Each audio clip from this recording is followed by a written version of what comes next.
Hello, hello, chère Beloved Woman, j'espère que tu vas bien. Écoute, je suis très heureuse de te retrouver sur cette vidéo dans mon Intimate Conversation Room, dans lequel on va parler d'un thème qui est pas simple à évoquer, et je pense pas simple à partager pour certaines d'entre vous en tout cas, ou plusieurs d'entre vous qui pouvaient le vivre, à savoir toujours sur le thème du divorce chrétien. Je rejetais mon enfant parce qu'il était le portrait craché de son père. Ah, je sens que hmm, ça va être lourd peut-être dans le cœur de certaines d'entre vous, mais sachez que le Seigneur a des choses à vous dire là-dessus, donc restez avec moi sur tout le parcours de cette vidéo. Tu vas voir où il t'emmène, le Seigneur veut prendre soin de toi, donc reste avec moi pour écouter ce qu'il a à te dire. Ok? Donc aujourd'hui, en soi, je me rapproche de toi car Yeshua me met vraiment à cœur de parler ce qu'il voit au plus profond du cœur des femmes, ce qu'elles taisent intérieurement, ce dont elles ont honte de parler. Et ici, je parle tout particulièrement de la femme chrétienne afro-antillaise, actuellement divorcée ou en instance de divorce, en souffrance silencieuse et brisée des suites de son divorce. Donc ce sont ces femmes qui souffrent en silence, celles dont je te dirais, il me montre l'état intérieur. Ok, c'est-à-dire que tu peux être très bien habillé, les beaux bijoux, robe, sac, chaussures, tu vois, tout vraiment nickel. Mais la particularité que Yeshua me donne prophétiquement, c'est de regarder votre intérieur, de voir l'intérieur, comment vous êtes. Ok? Et je te dirais que c'est triste, l'intérieur. En soi, mon cœur se serre tellement pour vous, mesdames. Le Seigneur m'a donné un cœur pour vous.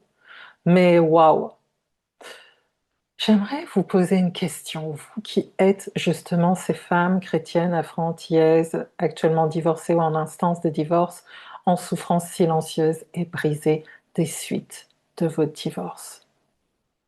Dites-moi, dans quel état est votre robe depuis votre divorce? Je parle de votre robe spirituelle devant Dieu. Je vais vous laisser méditer sur cette question tout le long de cette vidéo. Ok? En soi, quand le Seigneur m'a donné cette vision, parmi ces femmes, mon regard s'est arrêté sur l'une d'entre elles, mais je vous dirais que toutes, hein, elles étaient toutes pareilles. Elles étaient toutes comme elle. Dieu m'a fait faire le focus particulièrement sur une femme qui avait vraiment une silhouette totalement décharnée, chétive, mal nourrie, le visage sombre. Et je vous dirais, ça se voit qu'elle avait traversé beaucoup. Son regard, il était tout simplement éteint, comme s'il n'y avait plus aucune vie en elle. Ok? Son corps, il était couvert de crasse, sa robe en haillons totalement déchirée, sale. Il y avait des lambeaux de sa robe qui jonchaient vraiment le sol, voyez. Et la particularité de cette femme, c'est qu'elle portait dans ses bras un enfant tout en aussi mauvais état, c'est vous dire. Cet enfant, en soi, il n'arrivait pas à marcher. Pourtant, il était à un âge où il pouvait franchement marcher tout seul avec sa maman à ses côtés.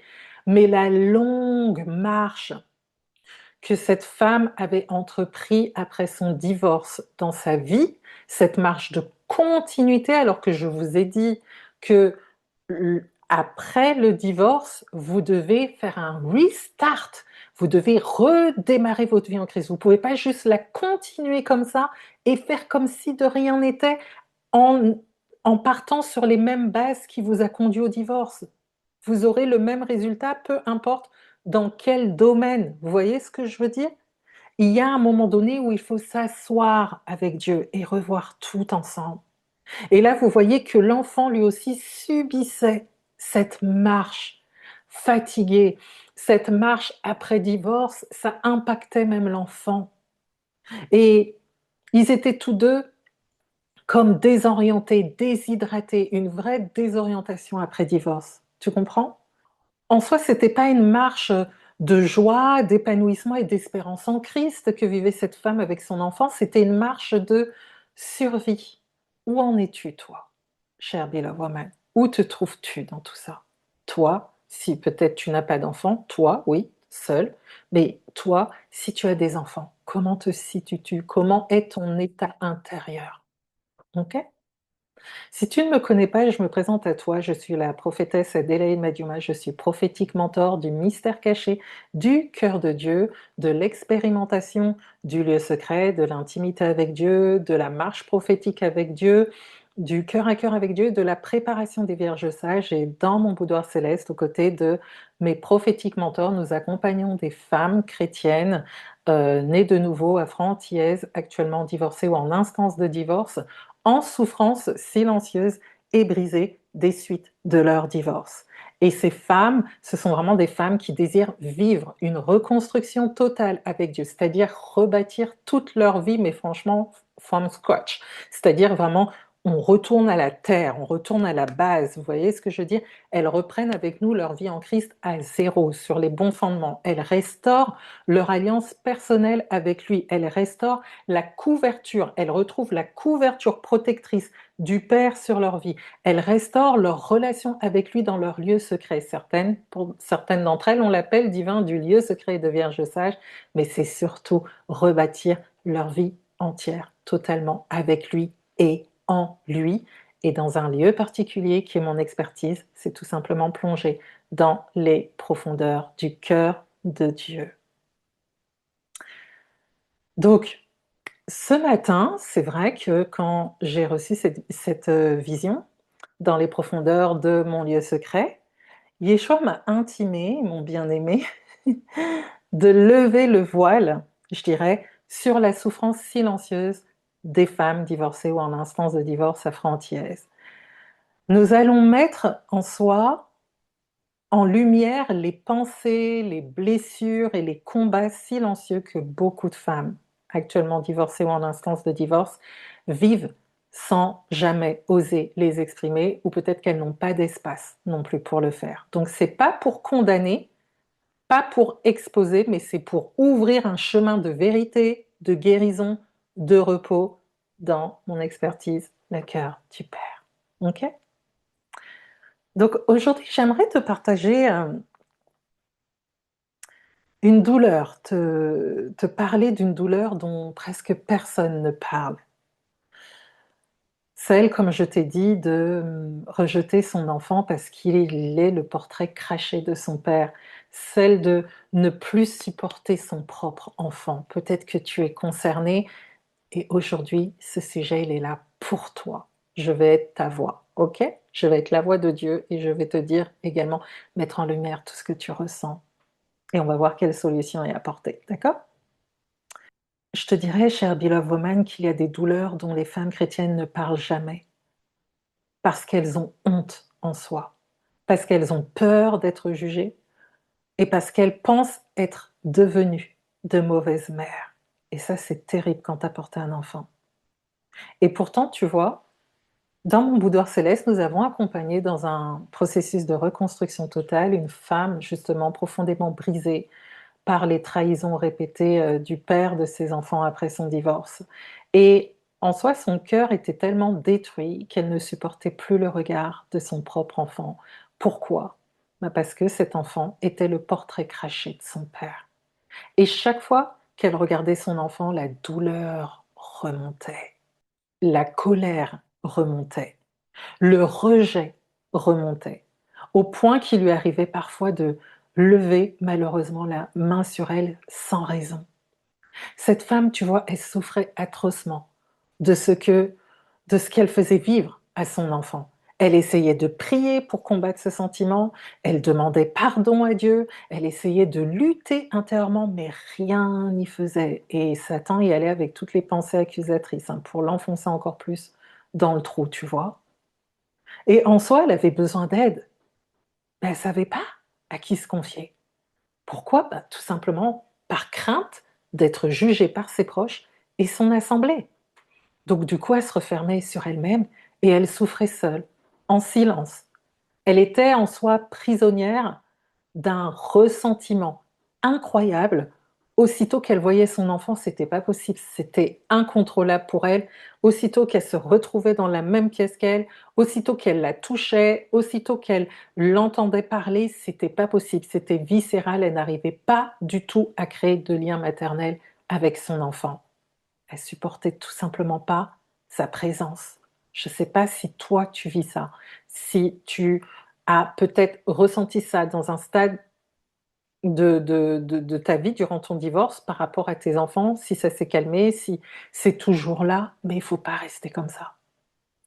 Et en soi, je te dirais, ne supporter même plus d'entendre cet enfant l'appeler maman.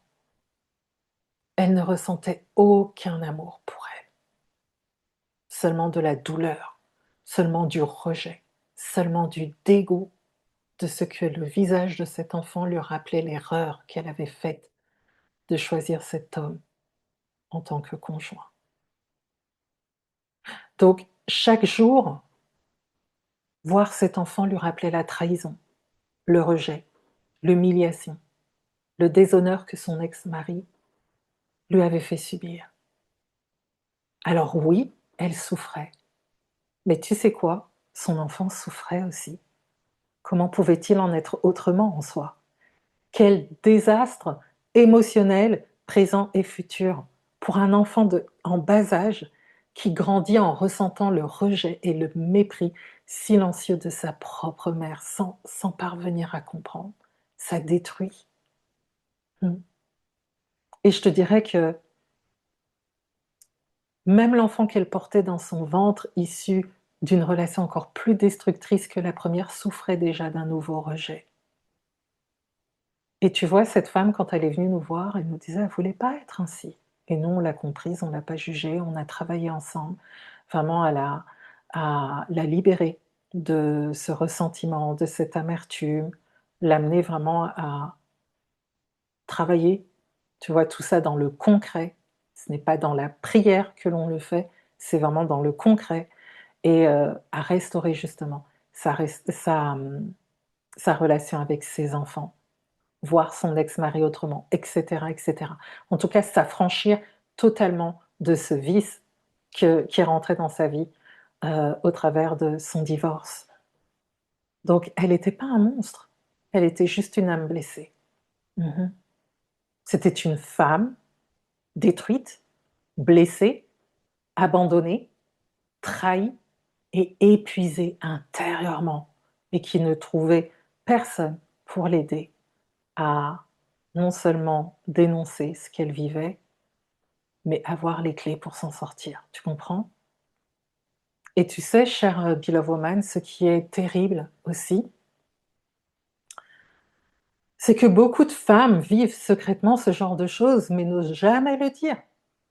Alors elles restent toute leur vie prisonnières de ça, enfermées dans le silence, dans la culpabilité, dans la honte. Et du coup, leurs enfants grandissent au milieu de blessures invisibles et qui sait si même plus tard ils vont pas reproduire ce même schéma.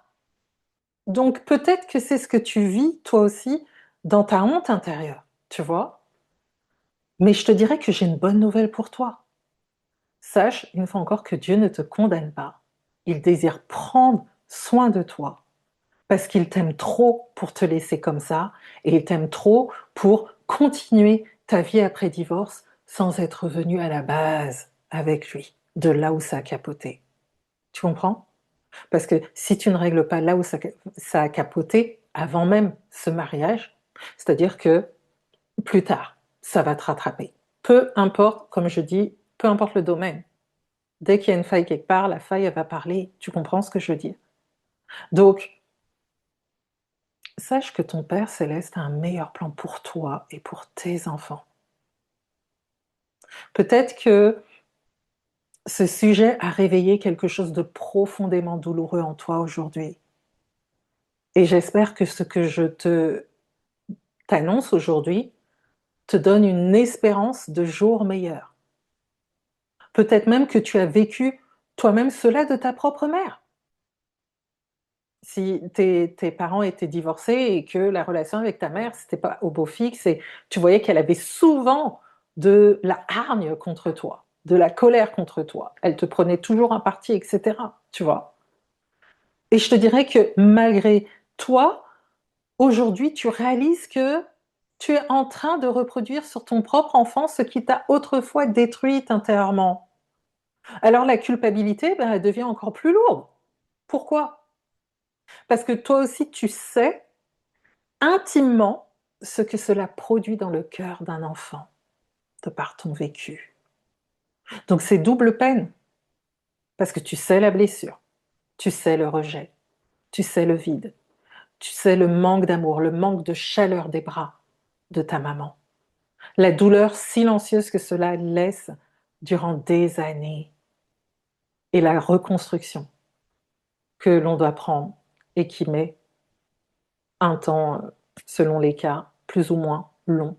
Et du coup, je te dirais que si tu es sincère envers toi-même, tu sais que tu ne peux plus continuer à porter cette souffrance, cette douleur seule, dans le silence.